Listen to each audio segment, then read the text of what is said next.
ville fortifiée est classée au patrimoine mondial de l'UNESCO, une station de ski, du soleil, mais aussi une patinoire et ses diables rouges. Bienvenue à Briançon. Les hockeyeurs des Ducs d'Angers étaient ce week-end la tête au milieu des montagnes, à 1300 mètres d'altitude.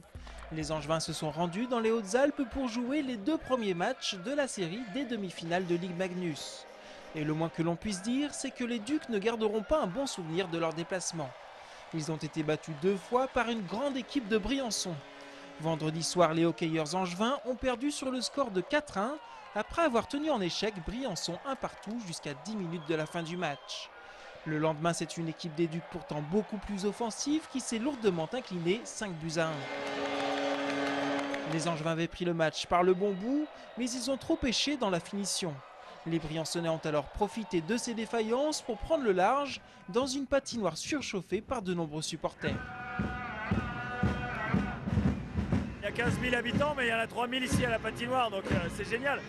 Depuis que je suis tout petit, il y a toujours eu des matchs comme ça, parce qu'il y a un engouement, et vous savez, on n'a pas de football ici, il n'y a pas beaucoup de rugby, il n'y a pas beaucoup de choses, donc les sports co, il n'y a rien, quoi. Il y a le hockey, donc ça fait vivre un peu les gens.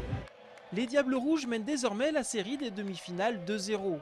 Les hockeyeurs briançonnais et leurs supporters se rendront donc à Angers demain soir avec un bon avantage. Mais les Ducs d'Angers ne sont pas résignés et croient dur comme fer à l'exploit. C'est loin d'être fini, c'est loin d'être fini. Écoute, c'est jamais fini les playoffs. Regarde la preuve, c'est que tu as vu ce qui s'est passé dans la dernière série contre Amiens. On menait 2-0, on est allé chez eux remporter les 2 matchs. Ils sont venus chez nous pour un 5e, donc nous, l'objectif qu'on a, c'est vraiment ça, mais c'est certain qu'il faut y aller un match à la fois.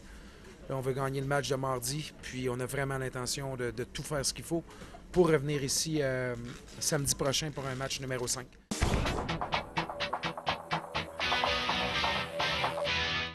Le SCO renoue avec le succès et retrouve le podium de la Ligue 2. Après 4 matchs consécutifs sans victoire en championnat, Angers s'est imposé 2-1 sur la pelouse de Troyes vendredi soir dernier lors de la 27e journée de championnat.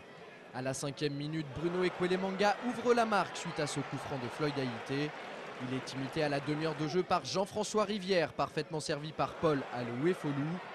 En deuxième mi-temps, avec la réduction du score de Gaël Sands, les hommes de Jean-Louis Garcia vont se faire une petite frayeur, mais vont néanmoins réussir à conserver ce résultat. 4 jours après le scénario catastrophe du match face à Lens, les Angevins ont montré avant leur déplacement à Strasbourg lundi prochain qu'ils avaient du répondant et qu'il faudra compter sur eux jusqu'au bout dans la lutte pour la montée en Ligue 1. Ça nous permet d'aborder notre 2e match consécutif à l'extérieur à Strasbourg avec beaucoup de sérénité. Cette équipe de Strasbourg va avoir beaucoup de pression, elle, par contre, pour de vrai, lorsqu'elle va nous recevoir. Et je nous crois capable de faire une grande performance lundi prochain. Grâce à ce précieux succès, les scoïstes réalisent la bonne opération du week-end. Ils remontent de la 5e à la 2e place au classement après les défaites de Metz, Montpellier et Boulogne. Ce soir, Strasbourg se déplace à Nîmes en match décalé de la 27e journée de Ligue 2. Une rencontre que Jean-Louis Garcia devrait suivre avec beaucoup d'intérêt.